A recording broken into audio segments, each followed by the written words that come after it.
Hey y'all, it's Trent on the Loos, and today I'm gonna go see a friend of mine, Steve Becker from Wisconsin. He actually is getting some pigs for the kids again this year.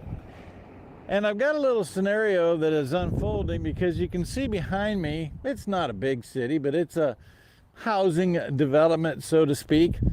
And just across the road, you can see what we witness as farmland with some ugly dinosaurs off in the background, but we're talking about the farmland. So the interface and how important that road is, and the interface between farmland and a housing development where people reside.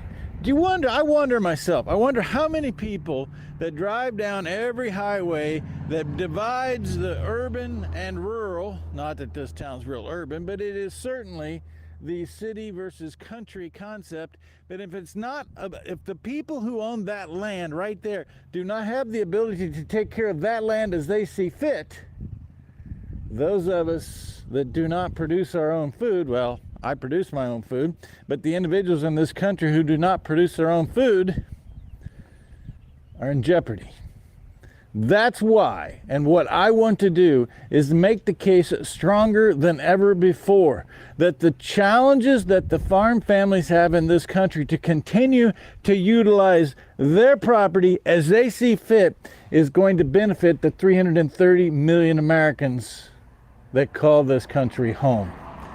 There is no reason not to have an adequate supply of fuel, food, and fiber that are domestically produced. The only reason that doesn't happen is if the property rights that are the foundation of this country of liberty are trounced to the point where we do not have the ability to sustain farmland from one generation to the next.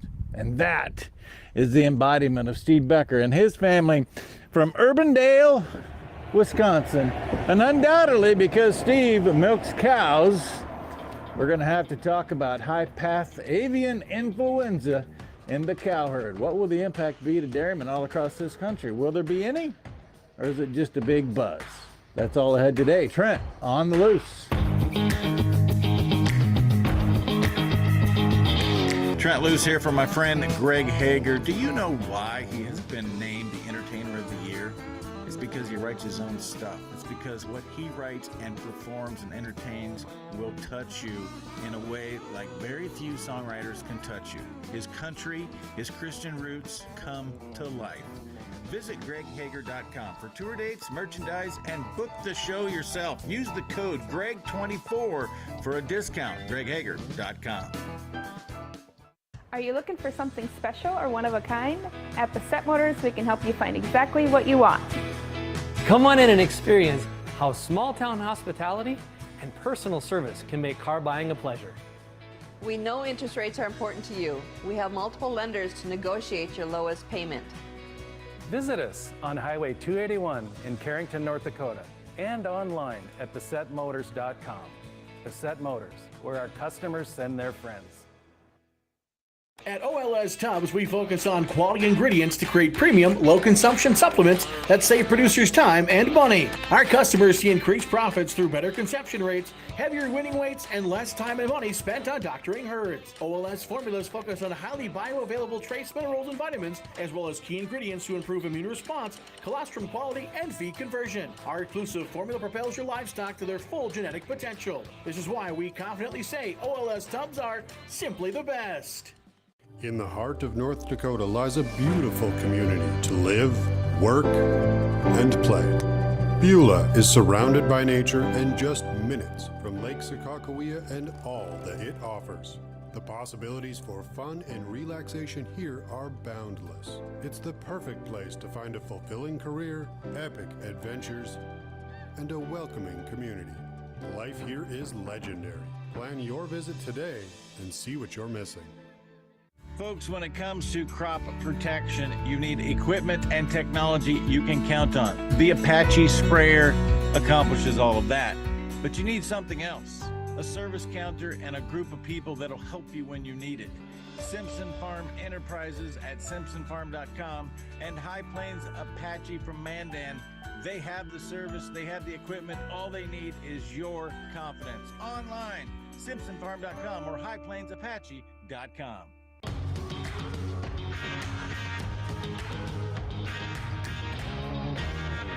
Welcome back, y'all. It's Trent on the Loose, and Steve Becker. It's kind of become an annual tradition. We get together, I get the microphone out, we exchange pigs, we talk, we go home. Yep, pretty much. And we always do this in Minnesota. And I can say that because I'm legal. I have health papers. Yep, we can say it this time. See, we don't need a mandated national ID system. We have health papers. Yep. How are things in Wisconsin? It's about as good as everywhere else, I guess. From a dairy standpoint, it appears to me what has transpired in the state of Texas in the last few days is going to have some direct repercussions on the dairy business. Do you feel that? Do you see that? Or how do you see this all playing out? Honestly, I think it's just a big scare tactic to put fear and to manipulate the markets and stuff. It probably will play a little bit of effect to things, but I don't know. I'm not too worried about it myself. We had herd health yesterday with our vet, and she said too she's not really too worried. They were a little concerned at first because they were struggling to get information out of the state Texas veterinarian down there, and now that things are kind of out there, you know, it's you gotta be cautious. Some farmers are getting a little more nervous about their biosecurity plans and everything, and like the vet said, she's gonna be the first one that's gonna see any kind of issues pop up and stuff because she's gonna get the call. So I actually have had very good communication this week with not the state vet but the state animal health board, and got the information about where the tests were sent. And for those that may be, you know, coming in on the last half, we had a few cows, it is still a few cows, test positive to high path avian influenza H5N1. But Steve, I'm always looking for something that we're not paying attention to. And you know that I get on as many dairies as I can. In fact, just this week, this will be, you know, last week I had a story about Nebraska. You might want to move to Nebraska because I don't know if you caught this or not, but we are expanding dairy processing threefold and don't have the cows.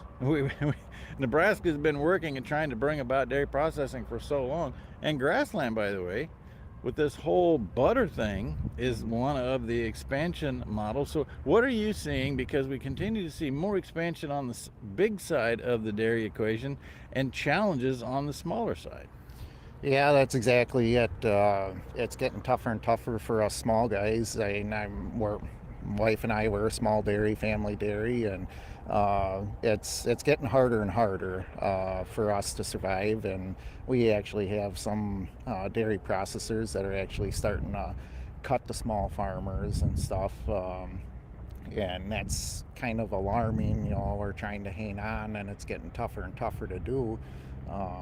And there's enough room in this world for all of us, big, small, no matter what size you are. There's room for all of us, but it just seems like it stems back in my 20 years of being in the dairy industry now. I stem it back to, you know, the banking, the government, and everything. It just seems like the banks really kind of put us small guys kind of on the back burner, and you know, when we struggle, they really don't want to work with us very, very well all the time.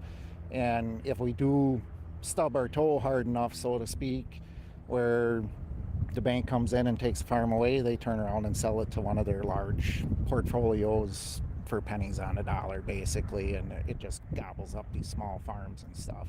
And like right now with what we're dealing with, you know, it's almost, you can almost see the plan unfolding if you're paying attention. You know, they're putting us into a hard situation with the markets the way they are, and then they're coming around with the wind and solar and offering anywhere from $1,500 to $3,000 an acre for lease for your property to put this on. Well, yeah, people are like, well, we can't make ends meet, you know, that's a lot of money. So they think dollar signs instead of, you know, the actual livelihood, what it built to get that farm to where it's at. And it's very struggling to watch this. And me being the town chairman in our township, where we haven't really been attacked a whole lot on the solar part of things, but it's a double-edged sword. You want people to be able to do what they want with their land and invest properly, but at the same time, what the backside of this is going to be. It's not going to be good for the person that gets caught up in signing that contract, and it's not going to be good for the rest of the community in the surrounding area as far as health and just property values and stuff. So it's you can see their whole plan unfolding, put us into a bad situation. We put our land into a contract like that, and then all of a sudden, they have it. They take the private property ownership away from us, and that's how they got us over a barrel. They get us backed into a corner, and I think enough people are pretty much backed into the corner enough where they're ready to start pushing back pretty hard and stuff, and that's what it's going to take. It's going to take people to get involved and start speaking up. Don't just wait for somebody else to fix the problem for you, because I honestly think that it's not going to last forever, but it's a battle. It's going to last as long as we let it last. Exactly. It's going to last, as you said it exactly right. We gotta push back and shut this down. It's no different than the CO2 pipeline that you guys are dealing with and stuff out in this neck of the woods. It's there, and we got to put up the fight. Otherwise, they're going to just continue to try to bulldoze, or else that's what it is. Well, the big ones don't have a gravy train either, because in your country, and I think a lot of this, Steve, comes back to pitting small farmer versus big farmer. But in Wisconsin in particular,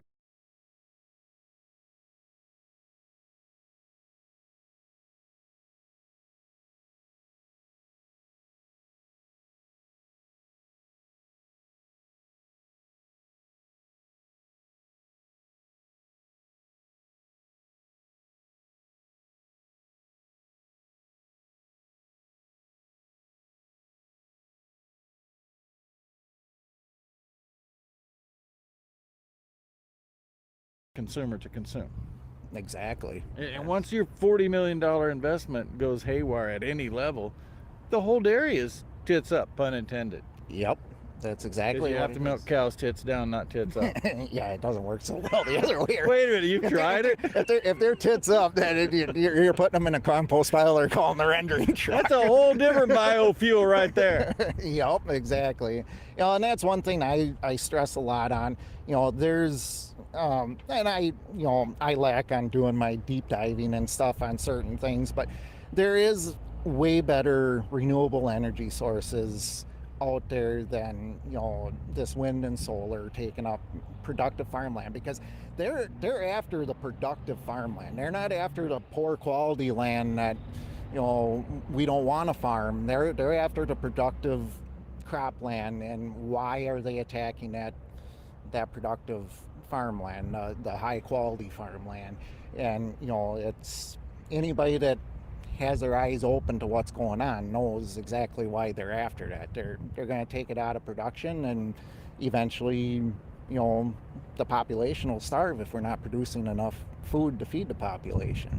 So. See, at the end of the day, Steve Becker, we're talking about a consumer issue, not a farmer issue, because when we eliminate the farmer, by the way, the food supply is tough to come by. We'll take a break. When we come back, we're going to talk about local control, because we have a township commissioner. We don't even have townships, and we have townships. We don't have enough. If we had township government in Nebraska, I'd be the chairman, the vice chairman, and Kelly'd be the treasurer, because that'd be it. I think we have 6 people in my township. More, Steve Becker. And where's Macy? Where'd Macy go? We're going to get her on the air. Back with more Trent on the Loose after this.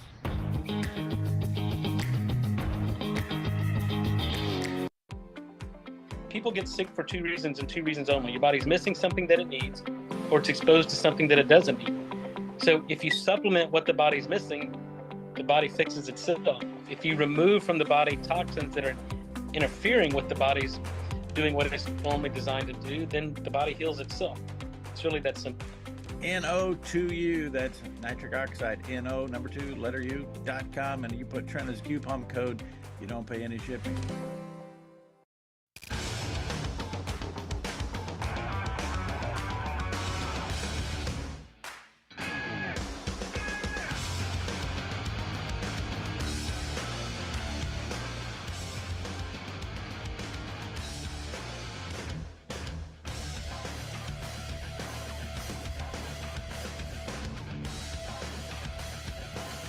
stop out to our facility, Highway 22 South. Let us build a truck for you. Base Fluke Trailers of Dickinson is a family-owned dealer with expert staff that know their products front to back.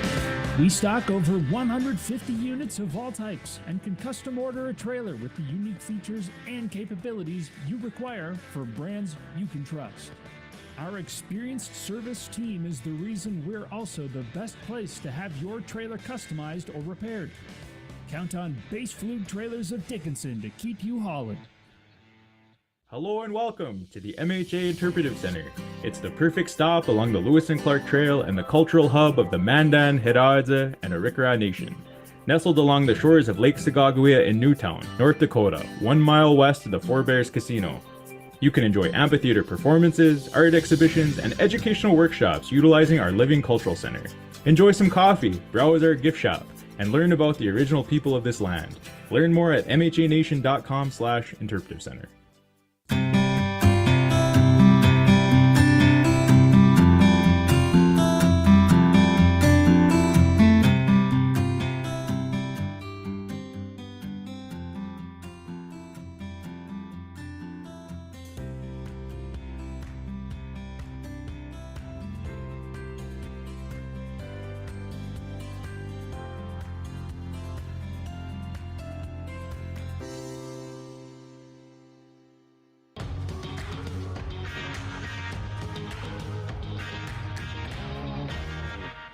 Welcome back, y'all. It's Trent on the Loose. As much as Steve Becker and I would like to be out in a dairy with some nice Jersey cows behind us, I got one Jersey in the barn. Let you have a chance at stab at that.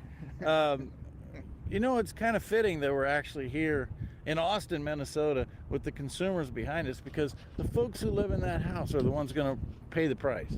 Yeah. You know, ultimately, you know, our country is, you know, been very adamant on having cheap food for the consumers and stuff, but the way things are going, that's not going to be the case anymore, you know, and the people are going to have to actually start looking to support local more so than relying on supply chain. If things keep going the way they are, you can just see all around, you know, we're under attack. Our infrastructure is failing, and we have all kinds of stuff happening, you know, bridges just mysteriously getting hit and collapsing, you know. It doesn't take much to start putting the pieces of the puzzle together to realize what's actually going on. So it's gonna affect everybody, you know, and it always seems like the farmers, anybody involved in agriculture in general, are the first ones to take the hit, and then it eventually is going to get passed on to the consumer. I want to follow up on something you brought up, because I fell prey to this. How many years, Steve, was I bragging about how the United States consumer only spends 9%, spends less than 10% of their disposable income on food? And now in the last couple of years, I've stopped to think about, why did I celebrate that? Because if we continue to celebrate that, that means that you and I, who are on the production side, are never going to be rewarded properly, particularly in a society that spends 9% of their disposable income on food and 17 to 18% on entertainment. Yeah. That's upside down. It is. It's exactly, society is way off the rails as far as I'm concerned.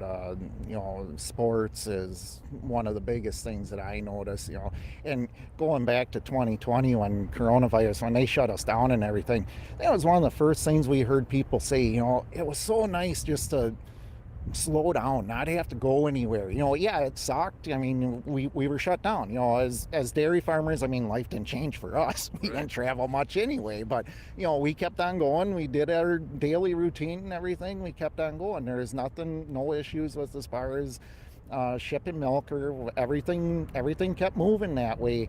But, you know, just talking with everybody else, you know, the sports world, you weren't running for athletics all over the place. You know, everybody enjoyed the downtime. But what did they do as soon as things opened right back up? Faster than ever. They went back to it faster than ever. And, you know, the amount of money that people are investing into this stuff, it's like, whoa, pull the reins back a little bit here, people. And look at the big picture. You know, we need people that are willing to work, and we got to put the entertainment kind of on the back burner, so to speak, and focus on the real life lessons and to survive. You know, it's so we brag about local control, and I often reach in my pocketbook, and Andrew's always picking on me for pulling out my Constitution. I carry that in my folder to the meetings all the time. And we talk about county control, but you are at the township level. Explain the Wisconsin system and what the township is responsible for.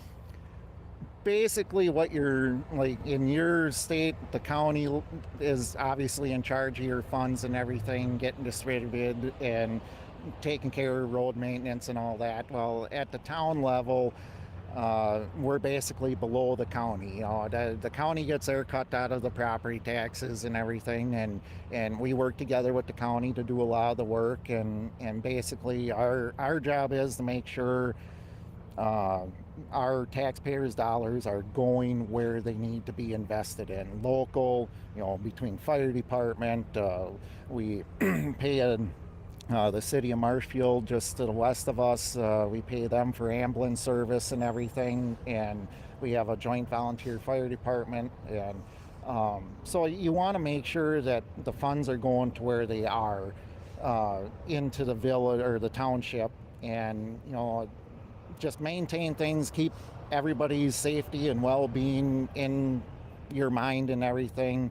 And it's a struggle, you know, and I've only been in here for a year now, and I'm still learning, just trying to navigate through things, and I don't necessarily agree with everything that the state and the county has in place for us. That, you know, I'm questioning, going to be writing letters to legislators and stuff like that. You know, what can we do to change this? Because this system obviously isn't working, because neighboring townships and everything, it's the same story coming out of everybody, that, you know, we don't have enough money to work with, you know. And, you know, from this spring being my first spring in here, first winter in here, when the property taxes came in, I mean, you start out with an X amount of money, and then you pay the school district and the county, and, you know, everybody gets their cut, and we're pretty much left with breadcrumbs left to work with. And the programs, they want you to apply for this, apply for that, and there's so many strings attached that, you know, it just, at the end of the day, you know, we've had that discussion, you know, are we better off borrowing the money and doing what we want to get done, rather than relying on these state programs and stuff to apply for? What's the answer? I have my answer. What's the answer of your township? I don't know. Yeah. Because here, Steve, is another thing, and I've been banging this drum, and I'm going to keep banging it until people just quit listening to it. Somehow we've evolved, and I think our forefathers knew this, we've evolved into the governing bodies, whether it be at the county or the state or the federal level, have gotten involved in business and trying to incentivize and throw a program or a subsidy at some business, or give a tax abatement to some business. That is in no way, shape, or form the role of government, because when you do that, you're using my money. And we just drove up here on Interstate 35, and it is disheartening to see all of my taxpayer and my grandkids' taxpayer money out there with wind turbines that aren't even generating electricity with 100% subsidy.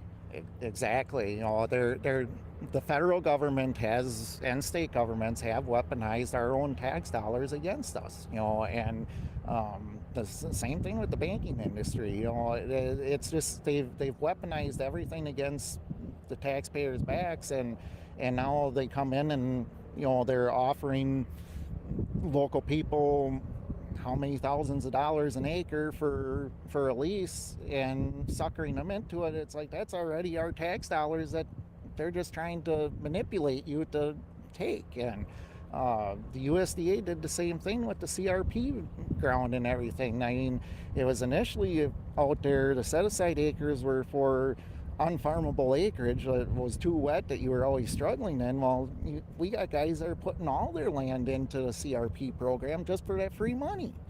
And, you know, I have a friend who just told me a story. In the 90s, he went on a vacation with another friend to a South American country, And he was talking to these farmers, and obviously farmers find farmers and have these discussions. And this one farmer looked to him and said, "Hey, thank you for your CRP program." And he was like, "Why are you thanking me for our CRP program? You put $6 a bushel on our soybeans here because you weren't growing them. Our soybean prices in the same period of time that your CRP program came into place increased by $6 a bushel. We incentivized and paid a subsidy for somebody else to replace our soybeans in the marketplace." Exactly. That's I don't know anything that tells the story better than that. No, that tells it right on the head. You know, it's frustrating that, you know, we're fighting against. I mean, it shouldn't be that way. I always tell everybody we're at war with our own government. I mean, they're literally weaponizing our tax dollars against us, giving us an incentive not to farm anymore, or putting us into the ones that are left farming, putting us into situations where we just throw our hands up. It's like, what can we do? And you know, and the more you push back on it, the harder they push back on you. But I mean, the people are waking up. I mean, the more and more you talk.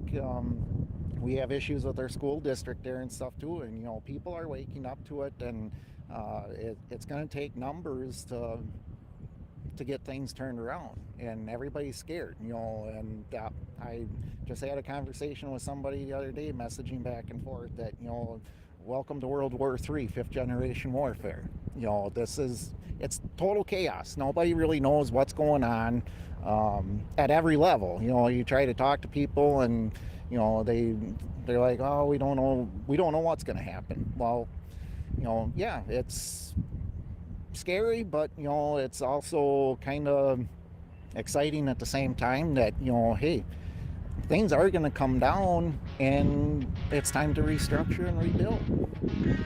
And here's the moral of the story: is that so many people are talking about how crazy it's gotten to be and what's going to happen to us next.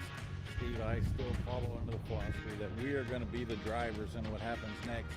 And my role is pretty clear. The only thing my role is in all of these broadcasts is to let everybody know in Louisiana and New Mexico and North Carolina, Wisconsin and Nebraska, all of us are fighting the same exact thing. And once we recognize that, then we'll be motivated to go make a difference for Macy, who's too shy to come and join us. But she is why we are doing this program. Thank you, Steve.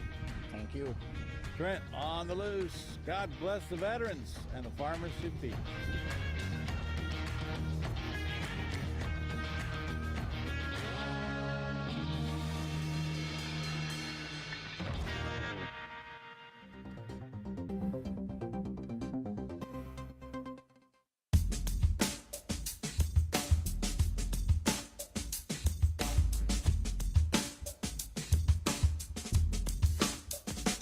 Hello and welcome to the MHA Interpretive Center. It's the perfect stop along the Lewis and Clark Trail and the cultural hub of the Mandan, Hidatsa, and Arikara Nation.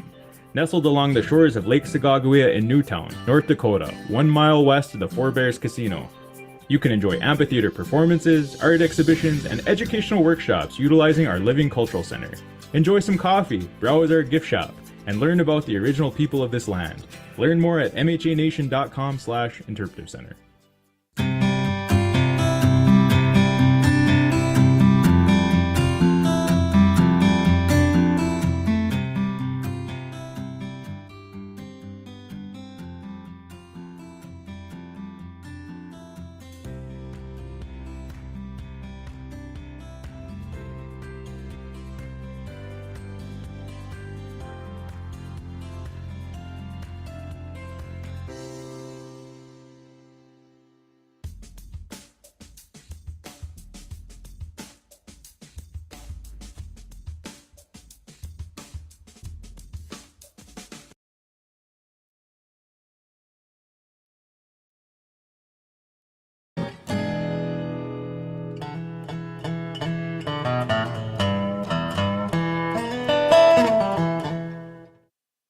Hello, everyone. I'm Trent Loos. Welcome to another Live Across the Pond with my pontification partner, Andrew Henderson. Good afternoon, UK.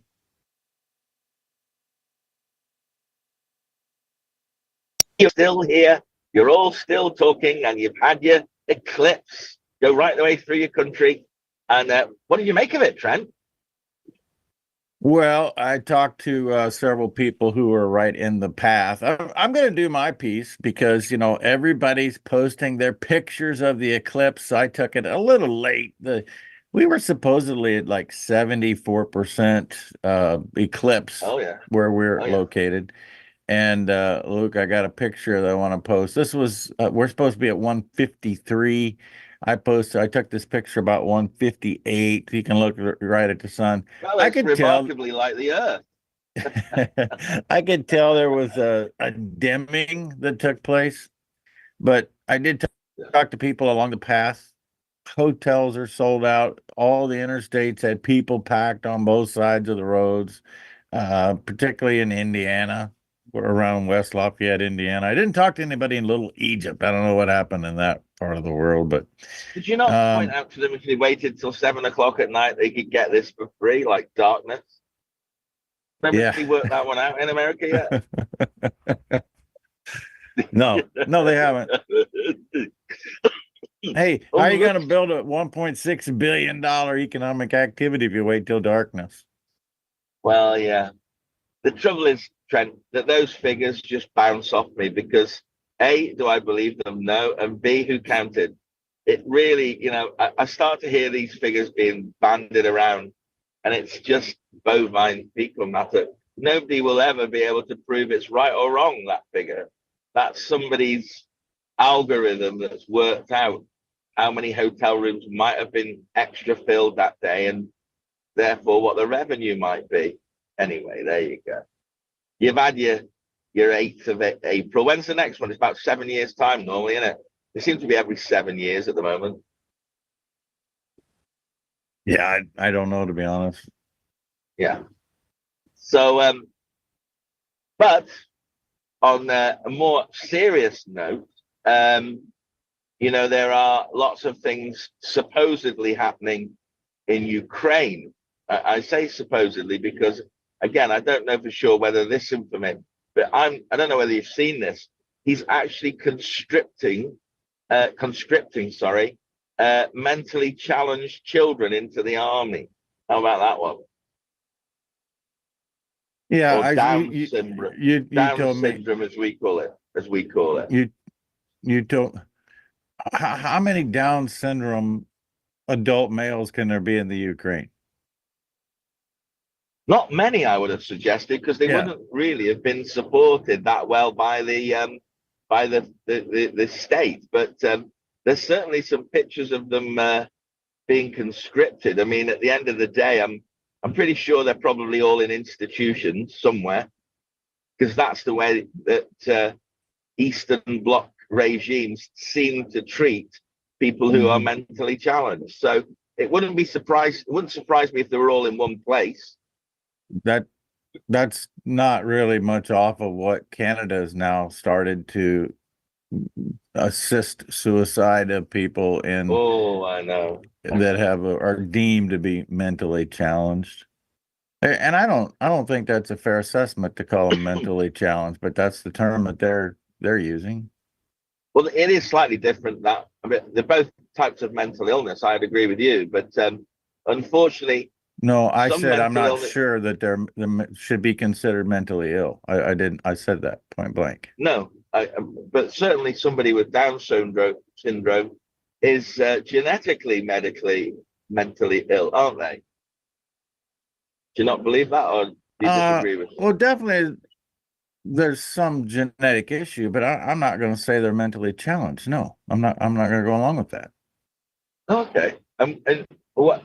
So you don't think that they have more learning difficulties than the average human being? Is that what you're? Because I see that. We've got a couple that are in our wider family, and those children are definitely challenged when it comes to learning. I don't know, but I'm not going to blanketly say that they're mentally challenged. I don't have enough information to verify that. And I also know people who have children who are with a Down syndrome, and they are living in their homes and they're loving. Their parents love them, and it's just a different. That's a whole different. That's a whole. It is. So they should not be in an institution to begin with. No, that's a whole different discussion. I would totally agree with you on that one. but whether they are mentally fit to go and fight for the survival of the nation is a completely different question. That's, you know, There's no way, shape, or form they should be involved in, be asked to be involved in fighting for their country. No. But this is the sort of pictures. These are the Gaslighting. sort of pictures. Well, these are the sort of pictures that are being used in order to try and force Americans into this war and British people into this war. Yeah, it's And I just another think, psychological ploy. yeah, it's ridiculous. Not unlike our H5N1 that continues to be propagated by media. This is going to grow from a small little roar into something big. And I just You want to think so? remind, oh yeah, absolutely. And I want to remind people that for those that have been positive so far in cows or humans or whatever the case may be, the impact is minor flu, period. And yet you're going to see media and our government and probably the world government try to make it something bigger. And it's no Well, they already accident that say it they've got a surfaced in the vaccine. bovine species. Well, Ted Ross from the World Economic Forum, or sorry, the World Health Organization, has said that they already have a vaccine for this. So that's a very worrying state of affairs. As far as I'm concerned, I look at this and I go, well, this is really serious rubbish. I'm of the opinion that I don't think we are going to fall in line with this trend. I really don't. I think that the gaslighting is too big now for people to buy into this. And I think you're wrong, but we'll find out soon. Well, I'm pretty sure I'm going to be right about this, because most people here are laughing at it. The idea that people are going to, given what's happened with Pfizer this week, with the release of the documentation, which proves that they blatantly lied to the British public, I don't think people are going to take vaccines very easily. I think you're looking at what they're trying to scare people at totally wrong. I think that it's about the food supply, that they're attempting to convince people that there's something inherently going to happen to you. Do not drink milk. Do not eat beef because these animals are sick. We euthanize the chickens. And if they start talking about euthanizing cows, you're going to see one cowboy come unglued. I get a feeling that they ain't going to get away with it. But anyway, I hope I'm right and you're wrong. That's what I'm going to start with that one, because Me too, actually. If they do manage to do that, then there's not a lot of hope for any of us, because I don't know what it's like in Nebraska, but there are very little crops being put in across the whole of Europe. We've had rain now. Well, we've had rain for 45 straight days, and none of our contractors have been able to go out and get the seed beds done. So there's going to be a shortage of grain. We're coming to we're in April now. Spring is going to be past by the middle of May, and I don't think they're going to be able to get on the land for at least another 3 or 4 weeks. This is serious. Oh, surely it wouldn't take that long to dry it out. Well, I don't know, Trent, but I have never seen so much rain, to the point where fields that have never been waterlogged are waterlogged. It is incredible the amount of rain we're seeing. But of course, that'll normally be followed by a drought, wouldn't it? So I just read a report this morning, actually, that 7 states have begun corn planting. That we are probably just a tick ahead of normal with corn planting in the U.S. if we're right at the 1st of April. Oh, okay. So you're looking hunky-dory. Yeah, Europe except we have this eclipse in our way, and we weren't able to see where to go to plant the corn with the rows and get them straight, because we had to deal with the moments of darkness. For what, 3 minutes darkness? 3 minutes. That made all the difference. Yeah. Wow. But wow. I did watch a very authentic appearing think this guy's got his act together.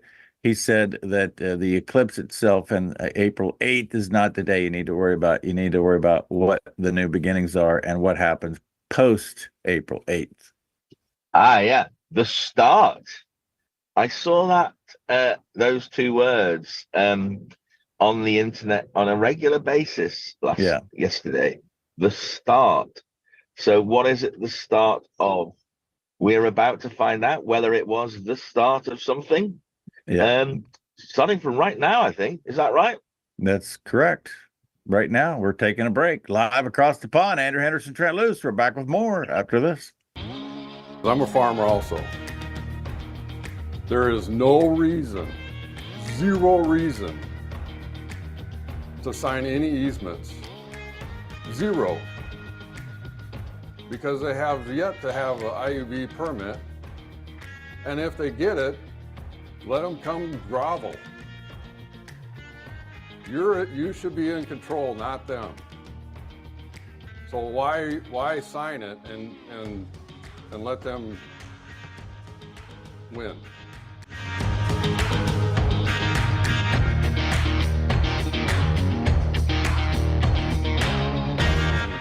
Hello and welcome to the MHA Interpretive Center. It's the perfect stop along the Lewis and Clark Trail and the cultural hub of the Mandan, Hidatsa, and Arikara Nation. Nestled along the shores of Lake Sagagawea in Newtown, North Dakota, 1 mile west of the Four Bears Casino. You can enjoy amphitheater performances, art exhibitions, and educational workshops utilizing our living cultural center. Enjoy some coffee, browse our gift shop, and learn about the original people of this land. Learn more at mhanation.com/interpretive center. Trent Loos here for my friend Greg Hager. Do you know why he has been named the Entertainer of the Year? It's because he writes his own stuff. It's because what he writes and performs and entertains will touch you in a way like very few songwriters can touch you. His country, his Christian roots come to life. Visit greghager.com for tour dates, merchandise, and book the show yourself. Use the code GREG24 for a discount. greghager.com.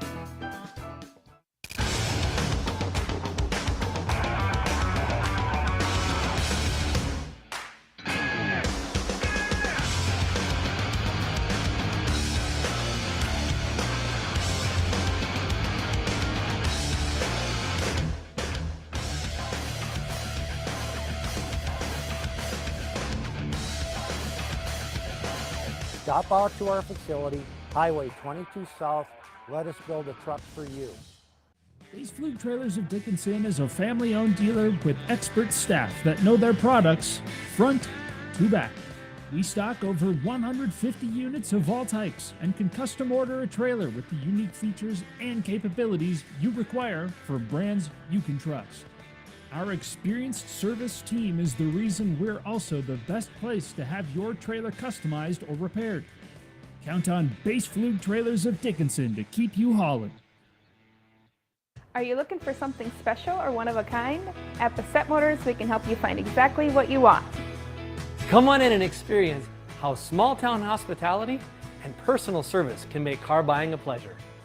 We know interest rates are important to you. We have multiple lenders to negotiate your lowest payment. Visit us on Highway 281 in Carrington, North Dakota, and online at BassettMotors.com. Bassett Motors, where our customers send their friends. Folks, when it comes to crop protection, you need equipment and technology you can count on. The Apache sprayer accomplishes all of that, but you need something else. A service counter and a group of people that'll help you when you need it. Simpson Farm Enterprises at simpsonfarm.com and High Plains Apache from Mandan. They have the service, they have the equipment. All they need is your confidence. Online, simpsonfarm.com or highplainsapache.com. So see these cows here, Trent.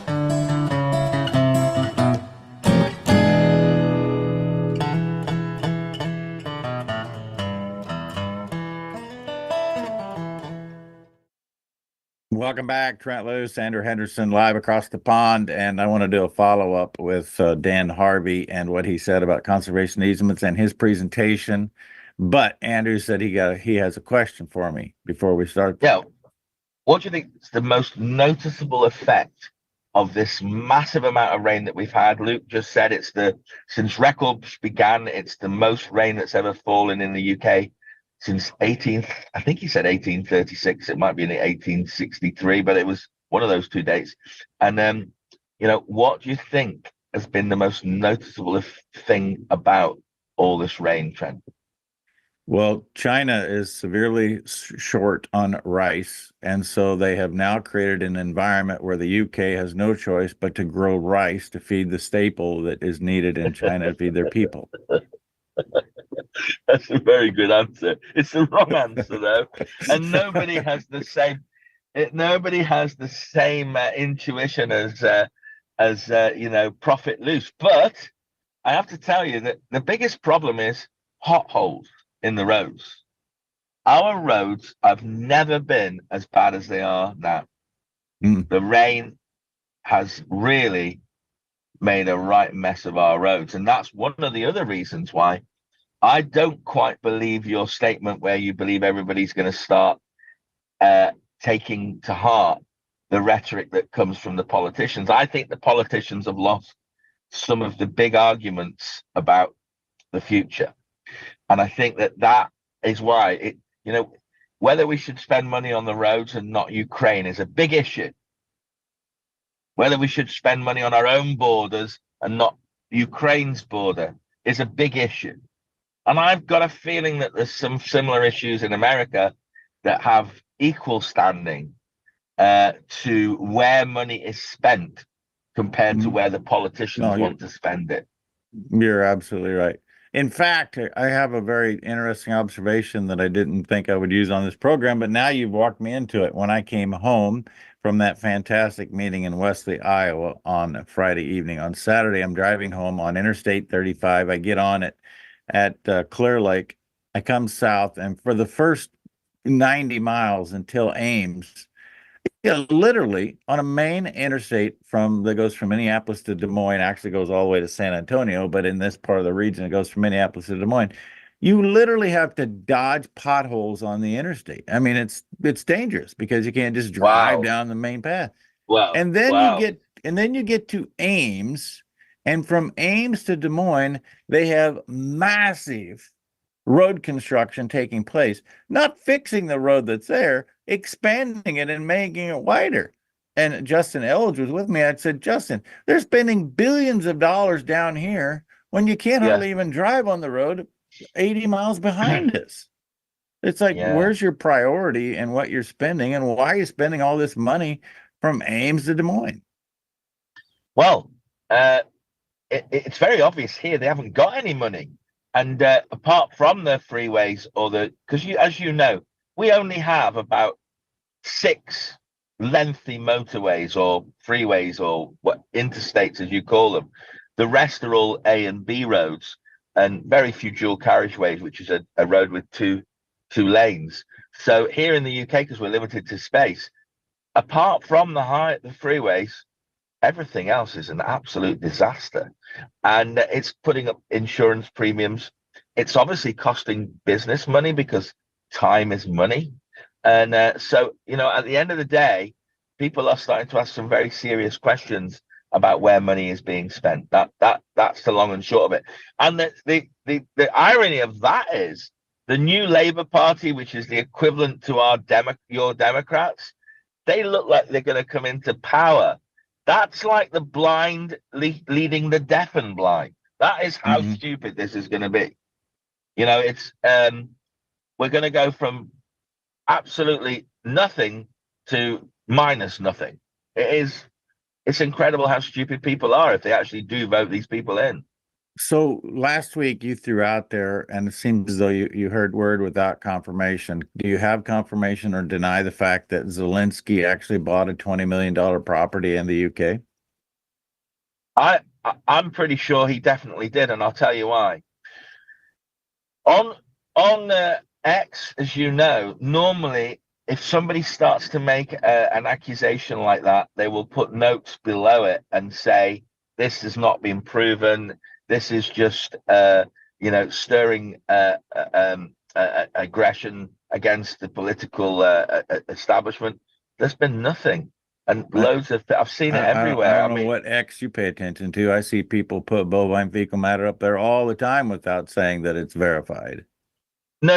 I agree with you, but in something like that with Zelensky, anything to do with Ukraine, because they're so invested in it, if that wasn't a true story, there would be somebody underneath saying, no, that's a load of bovine fecal matter.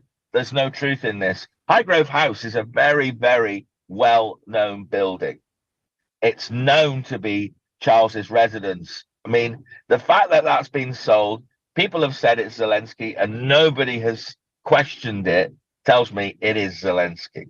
Okay, well, if that's true, 95% of the citizens who pay into the tax base in the UK should be throwing a fit about sending $1 to the Ukraine. And I'm not excluding us. We should also be 99% of us should be saying, stop the spending to the Ukraine. Oh, Trent, I mean, I can't believe you're saying that. He's bought real estate in America. I know. 10 times more than he's bought here. I mean, I understand that, but most people don't know it. Well, I know it. He's been buying property in California and in Florida. I mean, he's been spending millions and millions of your tax dollars on his holiday homes, and in Europe, Italy as well. I mean, it really is incredible how open this money laundering is, and yet it doesn't seem to touch your president at all, does it? He's right in the heart of it. I don't care about the president. We have a Congress that continues to enable spending that has to stop. That's where the buck stops. It stops with the Congress, not the president. Interestingly, president cannot authorize spending. Listen to this. I was listening to a very good discussion on one of your news channels yesterday. I won't name it, where they actually said that within the House of Representatives, they had a majority against spending more money in Ukraine until recently, when your new speaker has decided that he'll use his authority to make sure that that continues. Like he's had some inside take on what's really going on, and that he's decided to make sure that the spending continues. And I didn't quite understand how that happens, but apparently there are some powers that a speaker has that I didn't know. Is that correct? Well, the speaker, absolutely. The speaker has far too many powers, to be honest. Right. They completely control what comes to the floor, what doesn't, how it comes to the floor, who's on committees. Well, this is what was suggested yesterday. I listened to this debate, and it was suggested that even though there's a majority of congressmen that don't want to support funding in Ukraine, they can't get that through because the speaker, who voted against funding in Ukraine, has flipped on this. Yeah. So I don't know. Then what happens is you have to wait till next time to knock him out politically through your vote, if you could make your vote actually stick. But then that could then be reversed to somebody else. They could chuck him out and put somebody else in that you didn't vote for. It's really corrupt, isn't it? Well, I might just remind everybody that there was a tremendous celebration when Mike Johnson became Speaker of the House, and everybody was like, oh, finally, we've got somebody here that sees the world like we do and is going to fix this, which allows me to repeat, no person is going to fix this. We must tear it down and start over. But what I'm more concerned about than all of that nonsense is the fact that we have in the state of Nebraska this tall grass energy natural gas pipeline, which is currently being converted to a CO2 pipeline. I've had videos that I've shared on this program of people in Kearney County who have a pipeline within 80 feet of their house. If you watch the entire Dan Harvey presentation from Friday night in our CO2 pipeline meeting in Wesley, Iowa, you do not want to be within 5 miles of a CO2 pipeline. If and when it ruptures, it is going to be a kill zone. I just remind people that the new pork packing plants, the new chicken plants, the new turkey plants, they use CO2 to euthanize the animals, and we have people taking payments to put these CO2 pipelines in their backyard without understanding this is not just another pipeline. And I am going to bring the words of Dan Harvey to every single resident who has signed one of these easements in the state of Nebraska to let them know. And I see that Bold, Nebraska today is announcing that they are going to at least make sure the community gets more of the money that's generated. And I applaud Bold for trying to do that. But the dangers outweigh the community benefit. If your community dies in a rupture from a CO2 pipeline, it doesn't matter how much money you have. This must Trent, be addressed immediately. On that, do you not think that if I wanted to argue the other way on this, yeah, by what you've said, do you not believe that the first accident's going to kill it anyway? Because there's going to be an accident, isn't there? Well, you know we what I have mean? had accidents. There was one last week. There was a rupture in Louisiana. Nobody died because of where it happened to have taken place, but you can see the plume and how high it went, and that's what Dan Harvey talks about. 190. It depends on your compression. It depends on the size of the pipe. All of that. There's parameters, but the plume in their plume study model went 190 feet tall. People just need to pay attention to the dangers of this pipeline. Well, I suppose you just need to say people that one of the ways that people commit suicide is to close their garage door and turn their engine on. Live across the pond, regaining control for the farmer, one bite at a time. Have a great day. We'll see you tomorrow. Bye, everybody.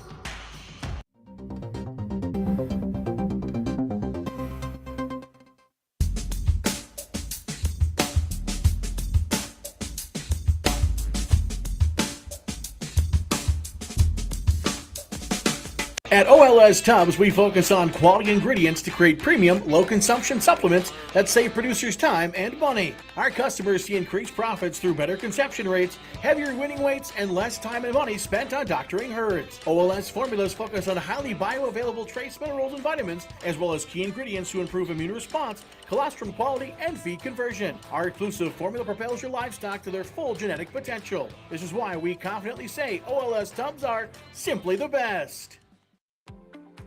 People get sick for two reasons and two reasons only. Your body's missing something that it needs, or it's exposed to something that it doesn't need.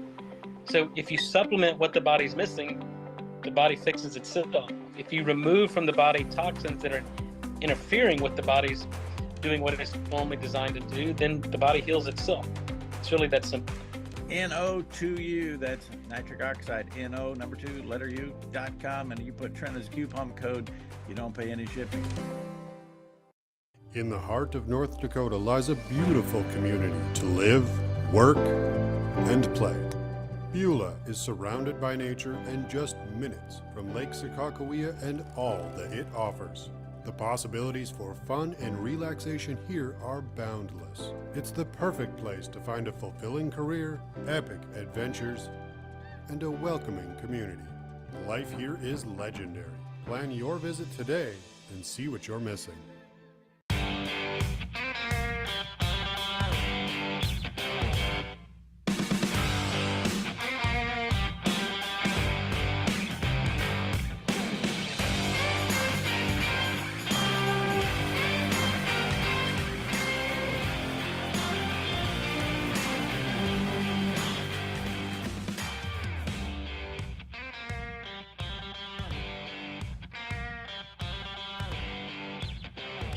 Open Range is going to be like a digital magazine, I call it. We're going to be looking at a variety of subjects from agriculture, energy, sports, art, politics, of course, and we will be talking about a lot of subjects, having a lot of guests on, and I'm going to have a variety of co-hosts. One of them is Memo Barreto, Gail Wetzel, Gene Grainer, Dustin Goverlau, and Daryl Lease.